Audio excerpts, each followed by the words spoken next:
Something new is rising from the Gulf Coast of Texas. Not another oil rig, but the first ships of America's Ghost Fleet. These are warships without sailors, packed with circuits and sensors, not bunks and galleys. From Galveston shipyards to Austin's tech labs, a revolution is underway, building the future of naval power one unmanned vessel at a time. The world is watching, because what happens here will shape the oceans far beyond Texas. For centuries, naval strength meant big ships and big crews. Now, these new vessels challenge that idea. They're smaller, cheaper, expendable, and can be built faster than any aircraft carrier, sent into harm's way without risking a single life. This is a powerful new tool for military planners, forged in Texas, not the old shipyards of the East Coast. The Pacific Ocean is once again the world's strategic chessboard, with the US and China vying for control. The Ghost Fleet is America's answer to China's growing navy, a bet on technology over mass. As of October 8, 2025, the first squadrons are undergoing final trials, communicating in data whispers, learning, and acting as a swarm. This is not science fiction. This is the new reality of naval warfare. The decisions made today in Texas will echo for decades, shaping the course of the 21st century. The future of peace, or conflict, may depend on what's being built right now. Naval history is a story of disruption, moments when a single innovation changed everything. In 1906, Britain's HMS Dreadnought made every other battleship obsolete overnight, sparking a global arms race. Then came the aircraft carrier, which replaced the battleship as the queen of the seas after Pearl Harbor. Now, we're living through the next great disruption, the unmanned vessel. The autonomous warship is the dreadnought of our time, poised to change the calculus of naval power. Why risk a billion-dollar destroyer and its crew when you can send 100 expendable drones? The nation that masters the next disruptive technology gains a decisive advantage. Britain mastered the dreadnought, America mastered the carrier. Now, the race is on to master the autonomous warship. This isn't just about hardware, it's about new doctrines, strategies, and ways of thinking. The Ghost Fleet rising from Texas is America's bid to win this race. The stakes are high. Whoever leads this revolution will write the next chapter of naval history. The world's navies are watching and adapting. The future belongs to those who disrupt.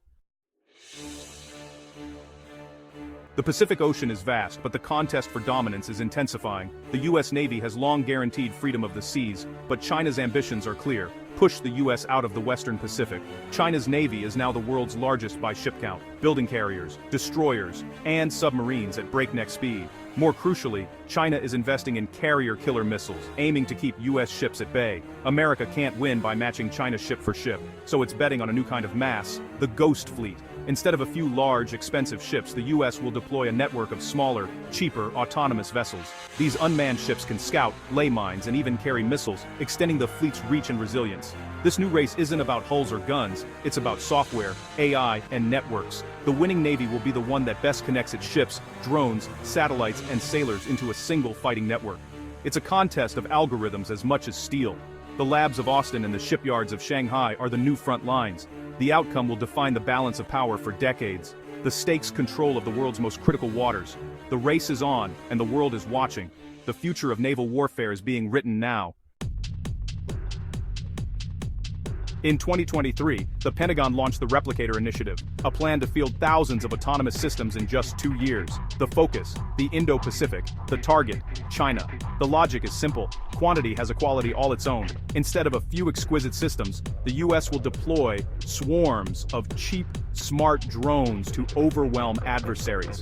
Replicator is the driving force behind the Texas Ghost Fleet, slashing through slow acquisition and favoring rapid iterative development.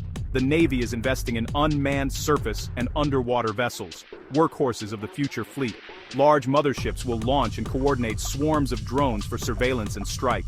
The challenge isn't just building drones, it's making them smart enough to work together, even when communications are jammed. They must distinguish friend from foe, operate with minimal supervision, and adapt on the fly. Artificial intelligence and machine learning are at the heart of this effort. The success of Replicator and the Ghost Fleet depends on creating truly autonomous systems commanders can trust. The race is not just for ships, but for brains. The future of warfare is autonomous, distributed, and fast. Why Texas? It's not a traditional naval hub, but it's perfect for the Ghost Fleet revolution. Texas boasts a long coastline, major ports, and deep expertise from the offshore oil and gas industry. Most importantly, it has a booming tech sector centered in Austin. The new shipyards feel more like tech factories than traditional docks. Robotic arms, clean rooms, and composite hulls are the norm. These yards are built for speed and volume, churning out dozens of unmanned vessels each month. In Austin's office parks, software engineers write the code that brings these ships to life. AI for navigation, interfaces for remote command. The secret sauce fusing Houston's maritime know-how with Austin's tech innovation. The economic impact is huge. Thousands of high-tech jobs, billions in investment, and a revival for Gulf Coast towns. Texas is becoming the cradle of the robot navy, reshaping both global strategy and its own economy. The rise of the Ghost Fleet is transforming the Lone Star State. It's not just about ships, it's about a new industry. The future of naval power is being built in Texas, and the world is taking notice. The spirit behind the Ghost Fleet is embodied by innovators like Palmer Luckey. After selling Oculus VR, Luckey founded Anduril Industries to shake up the defense world. He saw traditional contractors as too slow and risk-averse, so Anduril builds first, then sells to the government. This Silicon Valley approach, move fast, break things, is perfect for the rapid pace of the Replicator initiative.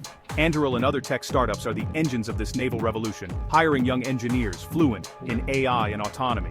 They bring agile development, open systems, and a relentless focus on user experience to defense. Not everyone in the Pentagon is comfortable with this disruption, and traditional contractors are fighting to keep their turf. There are real ethical questions about tech culture entering the world of lethal force, but the need to counter China's rise is driving demand for innovation.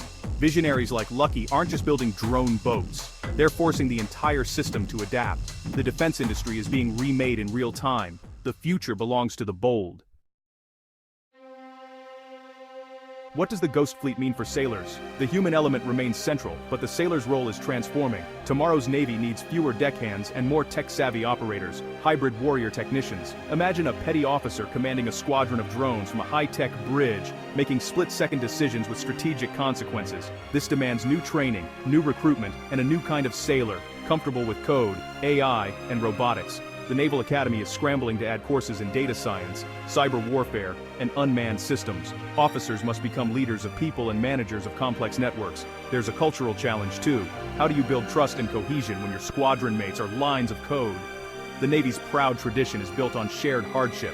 How does that evolve in an unmanned era? The answer: integrate new tech while preserving the fighting spirit that's always been its strength. The human element isn't disappearing, it's evolving. The future sailor is part warrior, part coder. The Navy's greatest asset remains its people, even as the fleet goes unmanned. The challenge is to adapt without losing its soul. The Ghost Fleet is changing naval strategy worldwide. The old model, concentrated power in a few carriers, is giving way to distributed maritime operations. Hundreds of unmanned vessels spread across the ocean make the fleet more resilient and harder to target. America's allies, Japan, South Korea, Australia, are watching closely, building their own unmanned fleets for defense and burden sharing. A network of allied ghost fleets could create a formidable defensive web. For adversaries, this presents a new problem. How do you fight a navy that's everywhere and nowhere?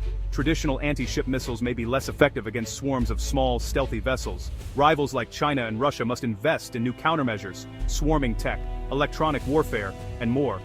The result: a new high-tech arms race with action and reaction in rapid cycles. The Ghost Fleet could lower the threshold for conflict, making war less costly in lives but perhaps more likely. The lines between peace and war are blurring in this new age of autonomous conflict. The strategic landscape is being remade before our eyes. As we enter the era of autonomous warfare, tough ethical questions loom. The biggest: when does a machine get to decide to use deadly force? US policy says a human must be in the loop, but in a battle fought at machine speed, will that be possible? Fully autonomous weapons could spark a new arms race, with unpredictable consequences. What if an AI weapon makes a mistake? Who's responsible? The programmer, the commander, the nation. The law and ethics of war are struggling to keep up with technology. The same AI powering the Ghost Fleet could also help explore oceans or fight climate change. The challenge channel innovation toward peace, even as we prepare for competition. The choices made today will decide whether these technologies bring stability or new dangers. We must navigate this future with wisdom, foresight, and a deep sense of responsibility.